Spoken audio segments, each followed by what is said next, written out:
Hello everyone, I am Jasleen Kaur and today we will discuss about the drawbacks of League of Nations. जैसे कि हमने कल League of Nations के बारे में सारा पढ़ा था कि League of Nations 10 जनवरी 1920 से लेकर 1946 तक एनफोर्स रही। तो लीग ऑफ नेशंस क्यों बनी थी? With the purpose of preventing second world war, है ना। लेकिन सेकेंड वर्ल्ड वॉर हुई, तो सेकेंड वर्ल्ड वॉर हुई इसका मतलब लीग ऑफ नेशंस के बहुत सारे ड्रॉबैक्स रहे होंगे। लीग ऑफ नेशंस फेल हुई, किस लिए हुई, उसके रीजंस जानने हैं। तो that's why this session is about drawbacks of League of Nations. League of Nations ने बहुत सारे ड्रॉबैक्स किए, इनफेक्टिवनेस शो की। तो फर्स्टली तो structure of the league of Nations, structure of League of Nations was not correct. Structure के बारे में अगर हम बात करें तो league structure presented inherent problems. अब वो प्रॉब्लम्स कौन सी है? कोई भी ऑर्गेनाइजेशन बनती है तो उसका एक प्रॉपर स्ट्रक्चर होता है, एक डिविजनल स्ट्रक्चर होता है और एक होता है प्रोडक्शनल स्ट्रक्चर एक्सेट्रा एक्सेट्रा ना। तो जो मैनेजमेंट स्ट्रक्चर था लीग ऑफ नेशंस का वो was not right, was not precise. क्यों नहीं था? क्योंकि उसमें बहुत सारी प्रॉब्लम्स थी। प्रॉब्लम्स क्या थी कि मैनेजमेंट ठीक से नहीं हो पा रही थी, इंक्लूडिंग इनफ्रीक्वेंट मीटिंग्स हो रही थी। Infrequent meetings time to time नहीं हो रही थी। जैसे एक मीटिंग आज हुई, फिर एक साल बाद जाकर मीटिंग हुई, फिर जाकर 6-7 महीने बाद मीटिंग हुई। मतलब मीटिंग्स इनफ्रीक्वेंट वे से हो रही थी। अब आपको मैं एक एग्जांपल दे देती हूँ। लीग ऑफ नेशंस की फर्स्ट काउंसिल मीटिंग हुई थी 16 जनवरी 1920 में, लेकिन जो उसकी फर्स्ट असेंबली मीटिंग थी वो 15 नवंबर 1920 में हुई। तो उसमें पूरा 11 महीने का गैप था। तो इन फ्रीक्वेंट मीटिंग्स किसका रीज़न है कि ये ड्रॉबैक है। देन स्लो डिसीजन मेकिंग, अगर मीटिंग्स ही नहीं हो रही हैं, अलग अलग नेशंस के रिप्रेजेंटेटिव्स एक साथ ही नहीं हो रहे हैं, डिस्कशन ही नहीं हो रही हैं, तो डिसीजन तो होंगे ही नहीं। तो स्लो डिसीजन मेकिंग हो रही थी। Difficulty in achieving consensus among members. अब जो एक ऑर्गेनाइजेशन बनती है तो उसका जो एक रिस्पॉन्सिबिलिटी ये रहती है कि सारे नेशंस के अलग अलग नेशंस को एक डिसीज़न के लिए अग्री करे, चाहे कैसे भी करे, ठीक है। तो जो लीग ऑफ नेशन है वो इस चीज़ में फेल हो रही थी, उससे सारे मेंबर्स जो है कंसस नहीं हो पा रहे थे। डिसीजंस पर also often perceived as unfair by many countries. बहुत सारी कंट्रीज अनफेयर के साथ अनफेयर डिसीजंस भी हो रहे थे। जैसे लीग ऑफ नेशंस में फॉर एग्जांपल बहुत सारी कंट्रीज थी, उनमें से हाफ के लिए डिसीज़न प्रिसाइज था लेकिन हाफ के लिए वो डिसीज़न सही साबित नहीं हो रहा था। तो लीग ऑफ नेशंस के कुछ ऐसे डिसीज़न भी थे और लीग ऑफ नेशंस का स्ट्रक्चर ठीक नहीं था। इनफ्रीक्वेंट मीटिंग्स हो रही थी, स्लो डिसीजन मेकिंग थी और member were not satisfied. Second reason इसका ये था कि लैक ऑफ आर्मी। भाई अगर कोई भी ऑर्गेनाइजेशन है, अगर उसके पास आर्मी ही नहीं है, उसके पास अपने खुद के एम्प्लॉयज़ ही नहीं है, तो काम कैसे चलाएगी? अगर हम इंडिपेंडेंट ऑर्गेनाइजेशन नहीं बनेगी, अगर लीग ऑफ नेशंस इंडिपेंडेंट नहीं हो पाई तो this was a major lacking of League of Nations. अगर उसके पास खुद की एक आर्मी ही नहीं है तो काम नहीं कर सकती थी वो। League lacked its own military force relying on member states to enforce sanctions. अब वो दूसरे स्टेट्स इस जो कंसेप्ट में स्टेट वर्ड यूज़ किया जाता है, स्टेट वर्ड्स नेशंस को रिप्रेजेंट करता है, ठीक है। तो स्टेट्स का मतलब है Nations to enforce sanctions, which often proved ineffective due to the reluctance of powerful nations like Britain and France to commit their own troops. Reluctance का मतलब होता है हिचकिचाना। रिलक्टेंस का जो मतलब होता है हिचकिचाना कि यार मैं करूँ या ना करूँ, इससे मेरे खुद के रिलेशन ना ख़राब हो जाएं, तो इस वजह से वो अपनी आर्मी नहीं देते थे। अब अगर स्ट्रॉन्ग पावरफुल नेशंस अपनी आर्मी नहीं देगी लीग ऑफ नेशंस को, तो लीग ऑफ नेशंस आगे काम नहीं कर पा रही थी। तो ये कुछ इसके ड्रॉबैक्स थे। Third one is self interest. Self interest का मतलब है powerful member states member states again member Nations, state word use किया जा रहा है नेशंस को रिप्रेजेंट करने के लिए. Self interest. Powerful member states such as Britain and France frequently prioritize their national interest over the collective world interest, as demonstrated its own their responses to crises like the Manchurian incident and Abyssinian crisis. अब Manchurian खाने वाला Manchurian नहीं है, Manchurian China की बात की जा रही है. तो पावरफुल नेशंस सेल्फ इंटरेस्ट को पहले प्रायोरिटाइज कर रहे थे, वर्ल्ड इंटरेस्ट को बाद में कर रहे थे.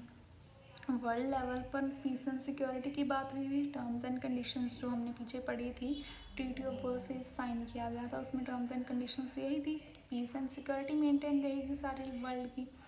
लेकिन जो पावरफुल नेशंस थे, ब्रिटेन, फ्रांस, इटली, जापान, ये सारे क्या कर रहे थे, ये अपना सेल्फ इंटरेस्ट पहले रख रहे थे. ये वर्ल्ड लेवल का इंटरेस्ट बाद में रख रहे थे. वर्ल्ड में पीस रहे ना रहे, हमारे नेशन में स्ट्रेंथ होनी चाहिए, हमारे नेशन में जो एबिलिटी है मिलिट्री की या फिर स्ट्रेंथ उसकी जो स्ट्रॉन्ग होनी चाहिए, तो वो अपना सेल्फ इंटरेस्ट पहले रख रहे थे.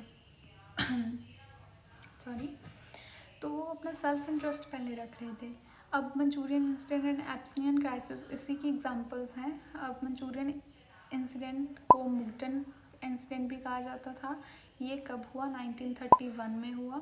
इसमें कौन कौन से मंचूरियन इंसिडेंट है? क्या मंचूरियन इंसिडेंट है कि जापान ने मंचूरियन चाइना पर हमला बोल दिया, अटैक कर दिया, अपनी फोर्स के साथ उस देश में घुस गया. और किस पर्पस के लिए? क्यों? क्योंकि वहाँ की जो अपना जो वो अपनी लैंड है, बॉर्डर्स है, उसे एक्सपेंड करना चाहता था. सो 1931 में उसने इन्वेजन ऑफ मंचूरिया प्राप्त किया. जापानीज विक्ट्री हुई. इन्वेजन का मतलब होता है कि अपनी आर्मी के साथ किसी दूसरी कंट्री में एंटर करना with the purpose to control over it. तो जापान ने सेम किया. Japan invasion of Manchuria China, जिसे मुगटन इंसिडेंट भी कहा जाता है और मंचूरियन इंसिडेंट भी कहा जाता है. तो ये अब हमारी जो ट्रीटी ऑफ वर्सेस साइन हुई थी उसमें जापान ने भी साइन किया था ऑब्वियसली. तो वहाँ पे एक टर्म्स एंड कंडीशंस थी. कोई कंट्री बिन बताए दूसरी कंट्री पे अटैक नहीं करेगी, कोई कंट्री ऐसा इन्वेजन नहीं करेगी. लेकिन जापान ने किया, और जापान के अगेंस्ट लीग ऑफ नेशंस ने कोई सैंक्शन नहीं लगाया, लीग ऑफ नेशंस ने कोई एक्शन नहीं लिया. Okay, so next Abyssinian crisis. Abyssinian crisis क्या है? एब्सिनियन क्राइसिस 1934 से लेकर 1936 तक चले. इसमें भी दो कंट्रीज इन्वॉल्व हैं. First one is it kingdom of Italy and second was Ethiopian empire, जो कि अब जो ट्रेडिशनली एब्सिनियन के नाम से जाना जाता था. ये क्या था? एक इंटरनेशनल कॉन्फ्लिक्ट था ये भी, क्योंकि दो नेशंस थे तो इंटरनेशनल कॉन्फ्लिक्ट बन गया kingdom of Italy and Abyssinian के बीच में. Triggered by a border dispute of Italy's subsequent invasion to fulfill imperial ambitions and seek revenge for defeat. 1896 में इटली को डिफीट मिली थी विद एब्सिनियन, तो उसके मन में ग्रजेस भी थे और वो अपने बॉर्डर्स को भी एक्सपेंड करना चाहता था. तो इस पर्पस के साथ उसने भी इन्वेजन किया एब्सिनियन के ऊपर. और एब्सिनियन के साथ उसने बहुत ज़्यादा अनफेयर किया. उसने इन्वेड तो कर लिया. इन्वेड का मतलब होता है कि अपनी आप, जैसे मैंने आपको इन्वेजन का मतलब बताया, इन्वेड होता है कि अपनी आर्मी के साथ दूसरी कंट्री में घुस जाना with an army to with the purpose to control over it, है ना, एंड उस पर जीत प्राप्त कर लेना. तो इसमें भी किंगडम ऑफ इटली की जीत हुई. लेकिन कैसे हुई? इटली ने अपने केमिकल वेपन्स यूज़ किए against Ethiopian empire forces and civilians के. जीत और हार मैंने आपको पहले भी बताया था कि चलती रहती है. This is a universal fact. जीत होती है, हार होती है, लेकिन उस जीत और हार में जो सिविलियंस पीसते हैं, नाइफ्स मर जाते हैं, वो this is a actual loss of both sides. चाहे वो हार रही है, चाहे वो जीत रही है, वो दोनों साइड्स का बहुत बड़ा लॉस है जो वो सिविलियंस को खो देते हैं. तो ये लीग ऑफ नेशंस ने इसके अगेंस्ट भी कोई एक्शन नहीं लिया, कोई सैंक्शन नहीं लगाया इटली के खिलाफ. तो ये इसका ड्रॉबैक है. अगर नेक्स्ट इसका ड्रॉबैक क्या है, मेंबर्स एंड सैंक्शंस। जैसे मैंने बताया कि ये सारी चीज़ें हुई, ये सारे क्राइसिस हुए, ये इंटरनेशनल कन्फ्लिक्ट्स हुए, बहुत सारे, ये मैंने 2 एग्जांपल्स लिए हैं, लेकिन इसी के जैसे बहुत सारी और क्राइसिस हुए, इंटरनेशनल कन्फ्लिक्ट्स हुए, लेकिन लीग ऑफ नेशंस ने उसके अगेंस्ट कोई एक्शन नहीं लिया। अब उसके पीछे रीज़न एक तो ये था मेंबरशिप का मतलब है कि लीग ऑफ नेशंस में पावरफुल नेशंस एब्सेंट थे। पावरफुल नेशंस कौन थे? यूएसए। मैंने आपको बताया था कि यूएस वुड्रो विल्सन प्रेसिडेंट ने लीग ऑफ नेशंस का आइडिया दिया था, लेकिन उसके सीनेटे ने लीग ऑफ नेशंस का पार्ट बनने से डिनाई कर दिया था, है ना। तो US was not the part of League of Nations. Germany ने साइन किया था क्योंकि उसके पास और कोई ऑप्शन नहीं था, लेकिन वो लीग ऑफ नेशंस को सपोर्ट नहीं करता था। रशिया भी लीग ऑफ नेशंस से बाहर हो गया क्योंकि लीग ऑफ नेशंस फेयरली काम नहीं कर रहा था। तो ये सारी पावरफुल जो कंट्रीज़ हैं, इनकी एब्सेंट होने की वजह से भी एक ड्रॉबैक है लीग ऑफ नेशन की। ये लीग ऑफ नेशन को वीक प्रूव करता है। Furthermore, the ability of non-member countries to continue trading with states under league sanctions rendering these sanctions largely ineffective.